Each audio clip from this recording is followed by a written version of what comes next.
Goedemiddag, jullie is Paus van Rotterdam. Wie weet je iets vandaag? Jullie zien samen met Jandri Rotset. Oké, ik zie dat jullie een groot announcement om aan te kondigen aan die mensen. Kan je voor ons meer informatie over die ding? Kijk hier, die announcement nee, wat ons gemaakt nee, ons als Slim Customs nee. Het besluit dat ons gaan voor mensen wat oor 50 is nee, ons gaan 2 mensen kiezen wat oor 50 is, wat ons ze karren gaan verniet, gaan service verstaan, amper zo als jullie gaan komen, zoals onze poster gaan maken, zoals jullie hier zien, zie je, wat ons als gaan zetten, zie je.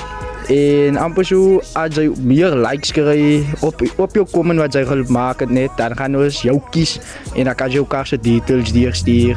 We gaan onze WhatsApp nummer, al onze platforms wat dus op ons gaan dus hazen neerzetten.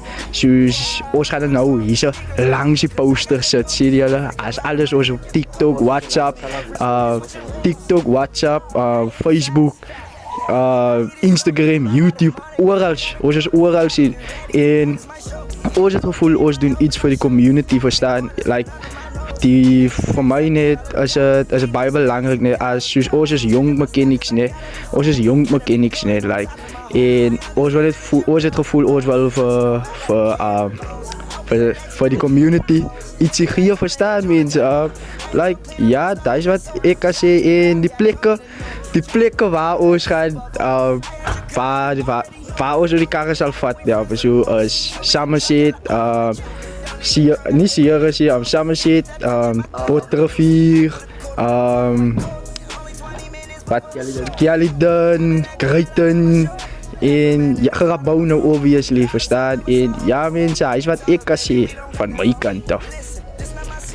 So guys, kijk je, dat zal tegen het einde van juli maand zal dit announced, dat zal ons die gelukkige 2 winners kiezen guys. Los hun naam in die comments guys en leave, follow en like ons guys. En die een met die meeste likes, dat is die 2 kiezen, gaan die gelukkige winnaar wees guys. Als jy in die omgeving is, ons sal dit waarderen als jy jou naam zal los.